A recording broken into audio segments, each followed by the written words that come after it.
Let's go ahead and get started. Thanks for coming, everyone. Welcome to Photovoice. Glad you could make it to this session. I'm Greg Kaminski. My area is online learning, and my teaching area focus is ESOL and reading. And also with us today, we have Stacie Williams. Hi, I'm Stacie Williams. I teach in communication studies, typically at the Rock Creek campus, although right now in Zoom. Yeah.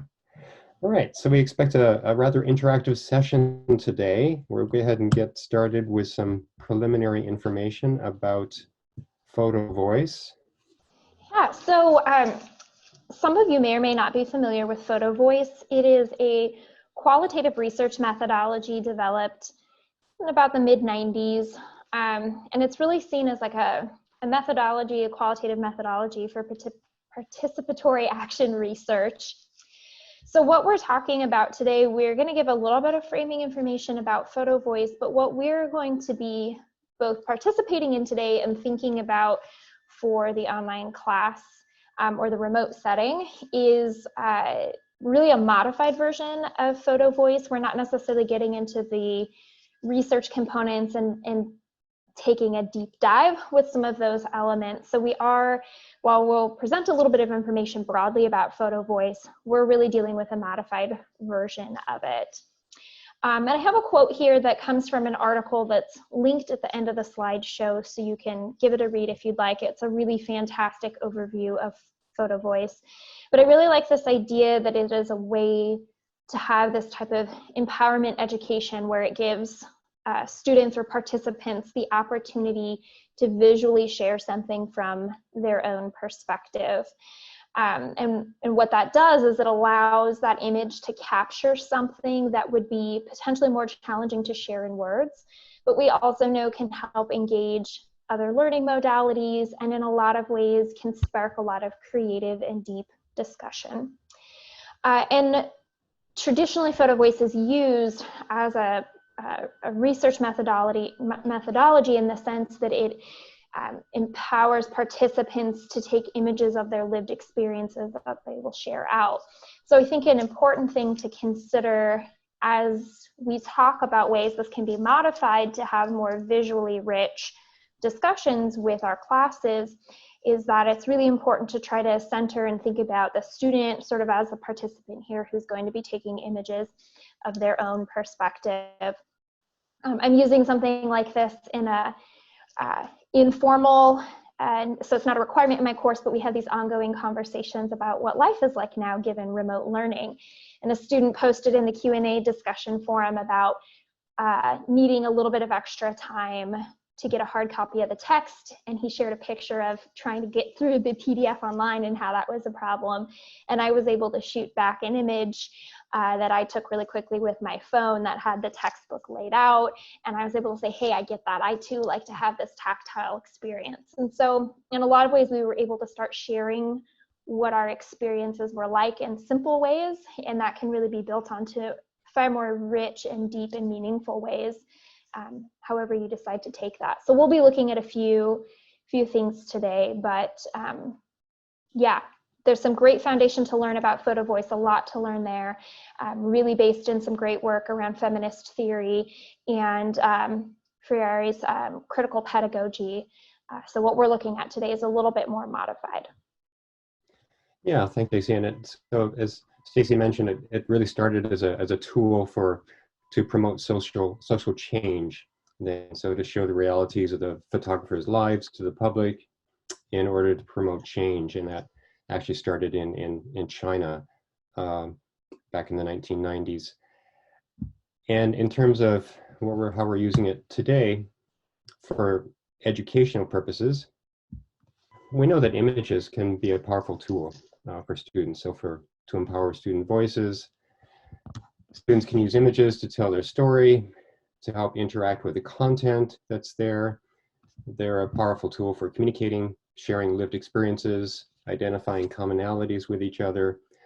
All of us probably use the discussions right now in D2L, text-based discussions, which are great. We can have wonderful in-depth discussions with that, but at times it's just really helpful to have the images as well. And this simple technique allows us to add images directly to a slideshow and give students a voice for that. There are other tools for that as well. VoiceThread, for example, is a wonderful tool.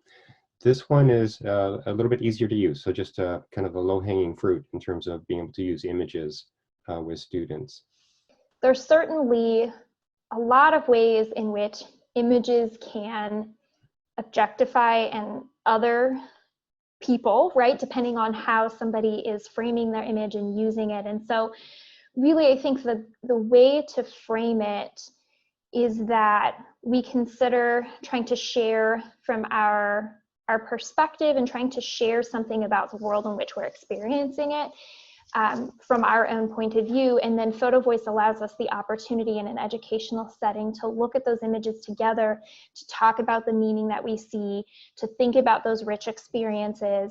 And one of the great things I found about when students are using images is that it prompts deeper questions, that in peer replies, you don't get somebody saying, hey, great, thanks for sharing. You instantly get people who have questions about the image, who say, wow, I have something similar, you know, blah, blah, blah, and they'll share that experience. And so it really can be this way to help us connect to the experiential level of what we're learning. And so I'm really excited to hear some of what you all think about today's activity, as well as ways in which you might be able to use it in your own course. So the link to the article where I took this quotation from is also available at the end of the slideshow.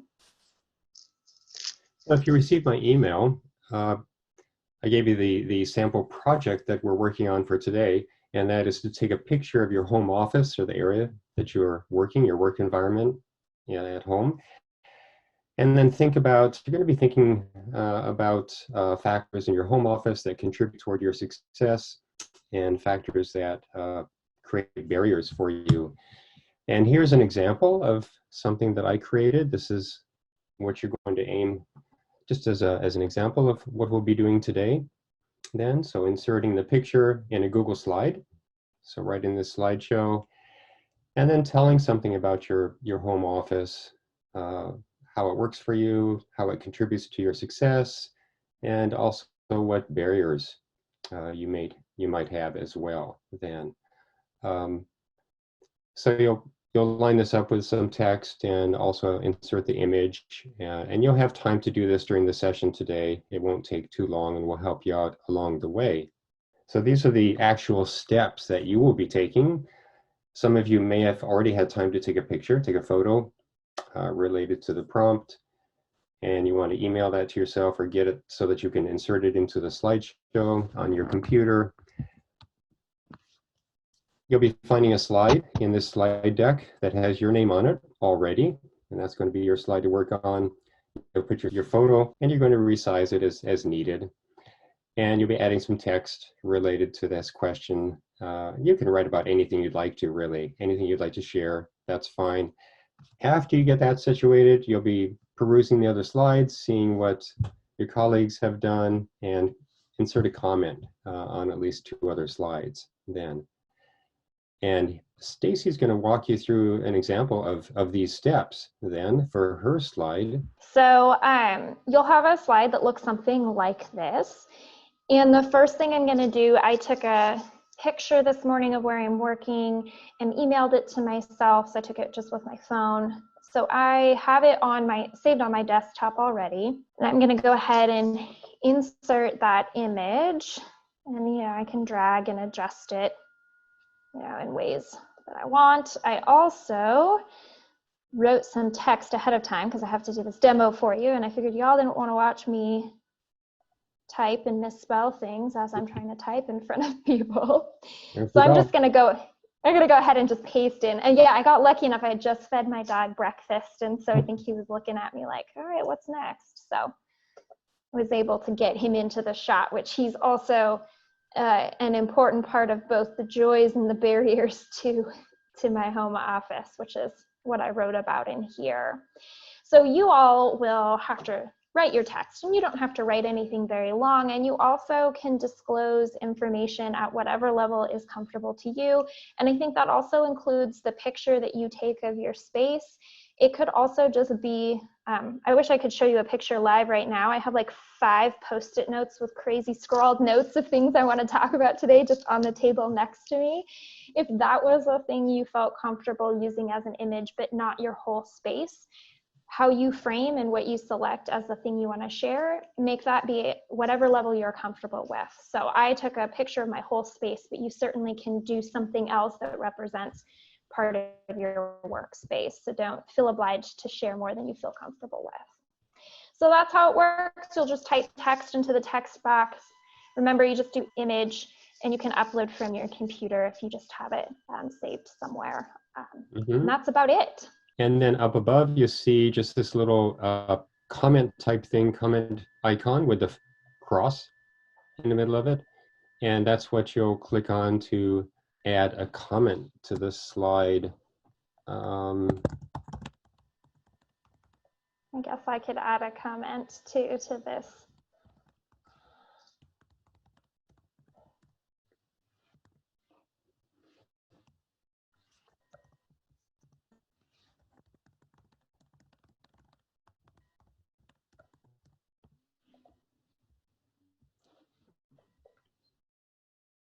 Oh, ended up twice there. Okay, yeah, right. So that's what they'll look like when you get a chance to comment on other slides as well then.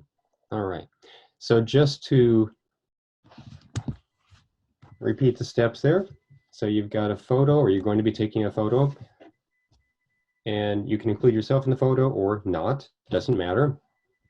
And email that to yourself, or somehow get it to your computer or your device that you'll be using to access this. Insert it into the slideshow. Actually, first you'll be finding the slide below that has your name on it. So I have all of you with slides named in the deck, all alphabetical order. So take a look for your slide. Please don't work on other slides. If you don't have a slide, we'll create one for you. So let us know. And add text. And there is the prompt again. Go on to the next step if you haven't yet already. So if you've already finished your slide, that's great. Peruse some of the others and add a couple of comments. I honestly can't remember how to add a comment. So adding the comment, the little icon at the top, Oh, that's sort of looks right. like a flag. So it's a comment icon with a cross in the middle of it, plus sign in the middle of it, rather, and yeah, that's it. Oh, all the backgrounds just went blue. Somebody applied to all. That happens in a collaborative document. It is okay. Aaron, I see the picture. That's great. You got it. Nice. Okay. Cindy, also, I see your picture. That's great. You've got it in there. Looks very cozy.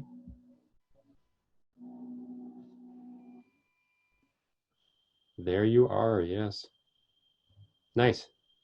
Some of us are getting to use a new tool, Google Slides. It's pretty simple, pretty handy, very easy for students to get to. How do we embed to our D12? Where do we put it? Well, you can grab the link under the share menu. So when you click on share, it gives you a link, and you decide if the students can edit or if it's just to view. And you can copy a link. You can copy the link, and you can just add it to your D2L class into D2L that way. Okay, the one that are working on it, you mean? You would provide them a blank slideshow, except for some prompts at the beginning, just as we did in this session. So you provide some prompts at the beginning, and then the rest of it blank. In fact, you don't even have to provide all the blank slides. Students could create their own slides, as you may have noticed on the slide sheet, the Google Slides basics sheet. The first item there was how to add a slide. It's quite simple. I just decided to create enough slides because I changed the formatting slightly on these slides, and so it was simple to do it that way. But students can add their own slide. That works also. The problem is that when you get a lot of people in the slideshow at the same time, somebody might create a slide and then somebody else might grab it and put their name on it unknowingly. because it's not really, doesn't really belong to anyone unless you can see the typing, the text on it,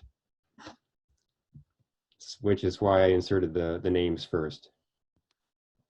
And Google Slides is certainly a really easy way to do the layout and everything, but this could also be facilitated using just the discussion tool in D2L, because students can insert an image into the body of their discussion post. And so that's the way I've been doing it in my course. So there, you wouldn't necessarily have to use Google Slides, but it certainly can be, if you're teaching remotely and you're going to have a live Zoom session with your class, it could be something that you could do in real time with your class like we're doing here today. Yeah, we're seeing lots of home office pets. That's fun. Lots of different twists on this. Mark, it looks like you have a nice view out to the garden. Greg, Aaron has a question. How do you add comment again? Good. So the comment tool is at the top. It has a plus sign in the middle of it looks like a flag, or it's a comment icon.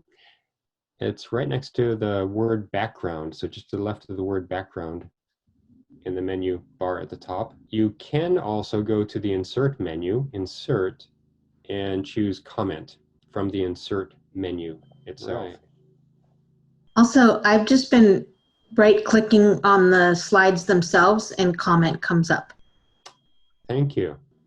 That's neat, April. So you made a group, kind of a team project out of it. That's a great idea.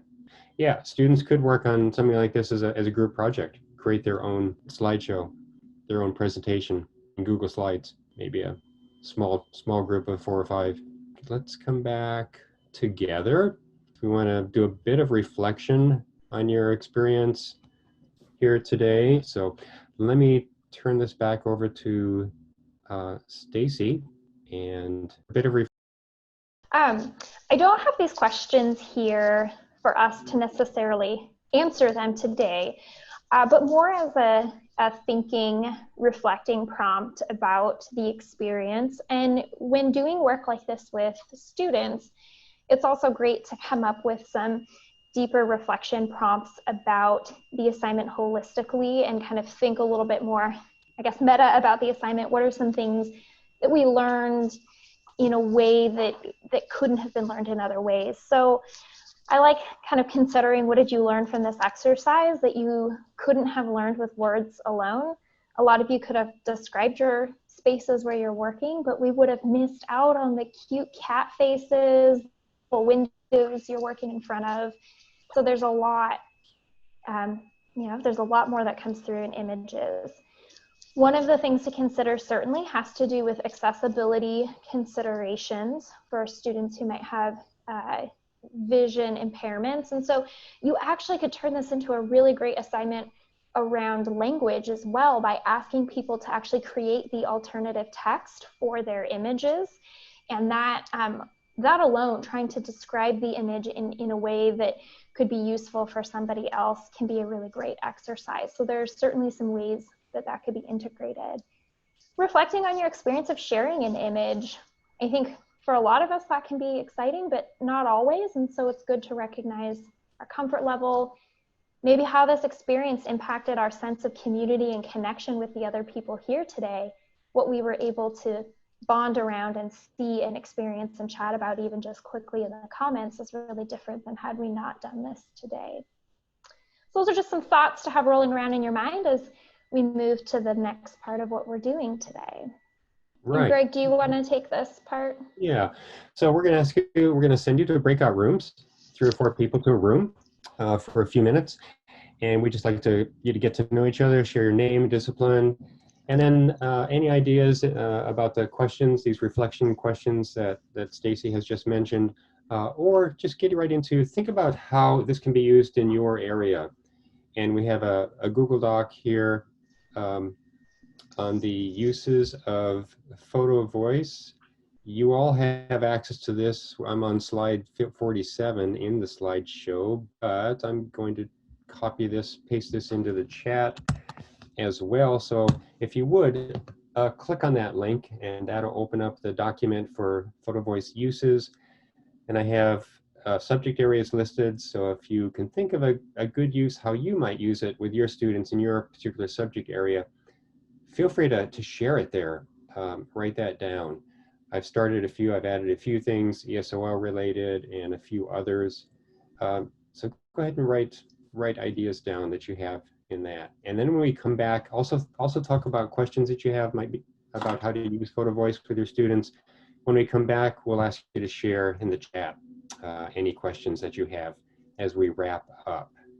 So did everyone get a chance to open up that link in the chat? Follow that link, open up that document, and I'm going to send you to the breakout rooms at this time. You have about, not a lot of time because we're running short on time, so between 5 and 10 minutes there, and then I will bring you back so we can finish up on time. All right, here you go. Okay, we are back, and I see a number of things were added to the Google Doc as well, so thank you for that. Feel free to put any questions that you'd like to pose in the chat at this point. Anything that you may have discussed in your breakout room. I see a lot of ideas being added to the chat.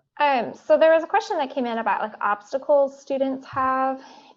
Certainly whether or not a student has access to a camera, like in a way to get that to their computer, is a challenge that we might have, especially as access to campus is limited. Most phones these days have cameras on them, even if they're not always the best quality. So hopefully that's an easy access point. I think a barrier might be also people's comfort with using whatever program you're asking students to share their images in, whether that's embedding an image into the D2L discussion or Google Slides, but those usually get cleared up after the first or second assignment where you do that, and people feel comfortable with how to use the technology. I think a barrier could be depending on your parameters, and I had a note on our last slide there about like thinking about setting up community guidelines for what types of photos would not be appropriate to share in the class, and asking the class to really come to an agreement before you embark on these types of assignments. I think that's useful because that could be a challenge for some students, depending on the types of images they're going to engage with. But also some students don't love to be included in the photo. They'd rather it be a perspective out, not necessarily including them. So just be mindful that students might not want to be in the photographs that you ask them to share, and that's something we should honor. Yeah, and I think that's a great idea to talk it over with the class ahead of time to see what types of photos might be troublesome and to reach an agreement about what should be removed if students are somewhat offended or triggered by something in a photo. Yeah, and it will completely depend on your class content. Like the subject matter, I'm sure, will be a part of that you might need to have more intentional, deep discussions about that in some courses than in others. So Ruth has asked a good question. Do we need to do a media release for this? My understanding is no, because it's within the confines of the class, and like we haven't asked students to do media releases for Zoom sessions that are getting recorded and shared back within D2L. I think the safest thing to do is to make sure that access to any of this coursework is housed within D2L for FERPA reasons, so that the link is shared, the link is made available only to people with a PCC access, or you can individually put in your students' email addresses and they're the only ones who could use the Google slide deck. But certainly if you decide to house this activity in the discussion forum in D2L instead, then that's probably the most secure and safest space to do it. But much like recording Zoom sessions, we would want to let students know, hey, what you share is going to be visible to everybody else in the class. And also, please do not share this with anybody outside of our class. Let's see, Carrie had a question about just dragging the photo off the desktop. Is there a better way? Carrie, if that works, if you can drag it directly into Google Slides, then that would be probably the fastest way. Otherwise, it's insert image from the menu. There was also a question about how to do this in D2L. And we mentioned this before, you can either set it up as a discussion forum, or you also can share the link in the content area of your course with some parameters around that, or share it in whatever text is an assignment link. Christopher, you had a question about Google Slides and the intellectual property component. Are you referring to some of the conversations around like how Google then owns some of that content? Right. So, I mean, kind of you spoke to Freire in the beginning of this and like referred like to pedagogy of the oppressed and all of that. And just kind of thinking about like, you know, once I put something into Google Slides or Google Photovoice, then I'm wondering about intellectual property. Is that now owned by Google, or how that works? That is a question that I don't know what our contract with Google related to. Yeah, I don't know what contract the college has come up with. And Greg, maybe that's something we should investigate further. I know that with some of the publisher platforms that folks have wanted to plug in to Brightspace, one of the things that's come up in contracts is that they want to be able to then kind of mine that data for their own purposes. And I know online learning has pushed back against that and said, no, you can't use our student data that way. So I think that's a great question that we can follow up on. I don't know what the terms of our contract are. Right. I don't know either. So thank you, Christopher. So we'll need to follow up on that.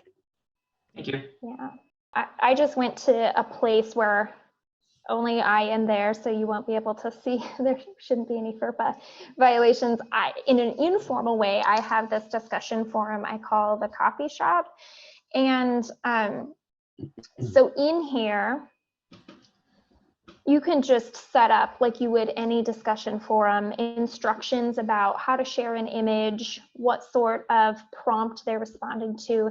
And a student could just create a new thread and type whatever text they want, insert an image.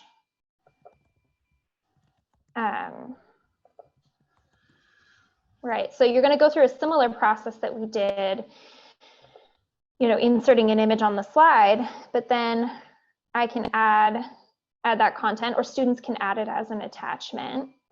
Just going to go through this quickly, and then my image will show up and I can resize it in the text here. What that looks like in a finished post, and I'll cancel out of here and just show you a post I made earlier this week. What it ends up looking like is something like this. So I wrote a little bit of information about the image. These are some photos from a hike or a trek that I took in Nepal in the fall.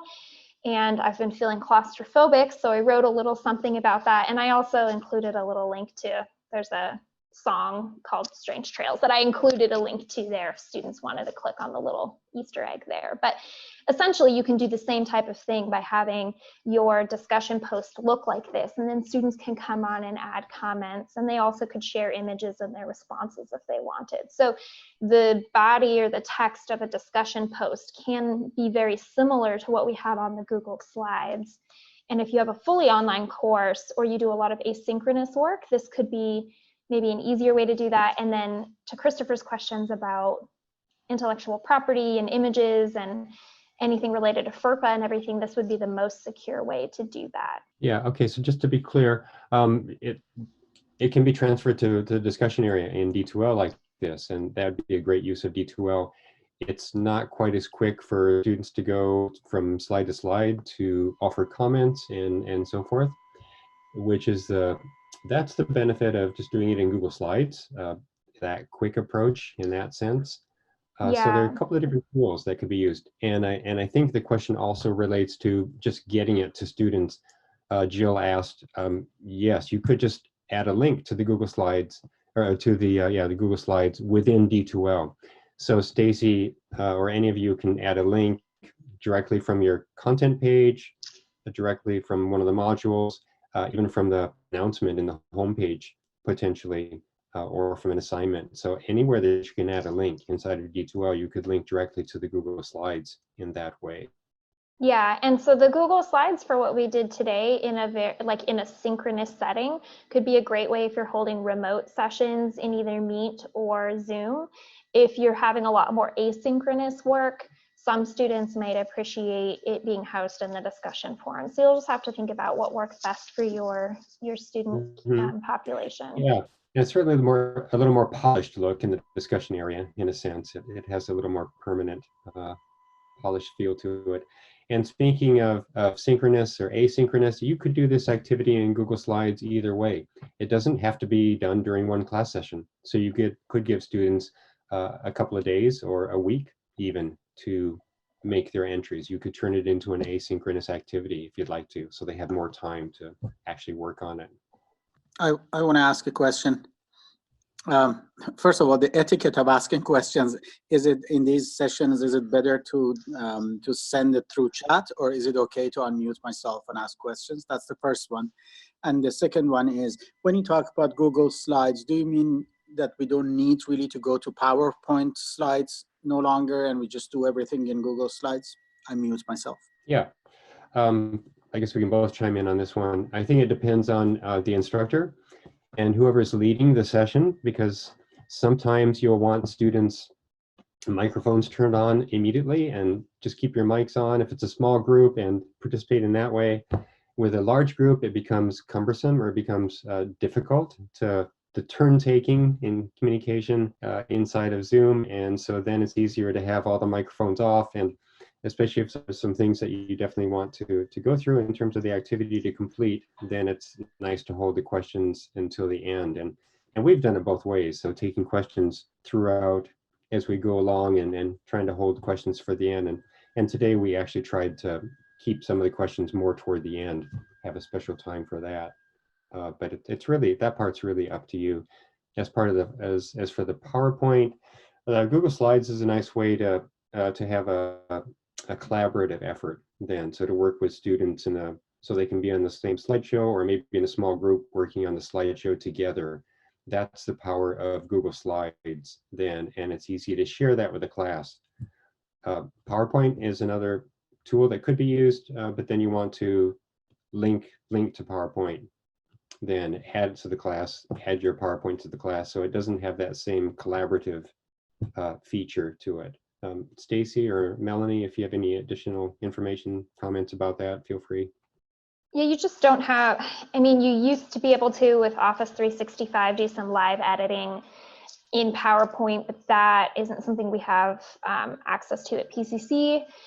So Google Slides, if you want everybody to be into the same presentation and add information, is what you're going to want to do. If you just want students to create something on their own time and then share it in the discussion. I actually had a student do this a couple weeks ago. She just used PowerPoint and created a couple of slides for the content she wanted to share, and then just attached that file to her discussion post. So it depends on whether you want everybody to get in and be able to add to it, or people to just view it. Thank you. So Carrie, I just added the tool to the chat that I use to shorten the URLs. And if you create an account there, I have a free account. You can create a free account at bit.ly.com, and it does let you change those long URLs to short ones. And then you can also, sometimes you can also change the last part of it, as I did today for the sessions today. I was able to customize it instead of just those combinations of letters and numbers. It depends on if what you would like is available. So the ones that I chose for today were available, so I could do that. But you do have to create an account there to do that, but it is free. TinyURL is another one that you can use. I'm not sure if you can customize the back end, the actual URL with TinyURL. Maybe you can now, I'm not sure. Okay, thank you, Zita. Great. So you can do it with TinyURL too. Good. All right. We better wrap up, and we'll hang around if you have any other additional questions, but I'm going to stop the recording now. Thank you all for coming, and I hope that you can try this out. We'll have another session on Monday, and you're welcome to come again if you like. We're going to give a slightly different prompt, but go through all the same process. So it'll pretty much be the same session on Monday. Thanks again. Feel free to type in more questions if you have any.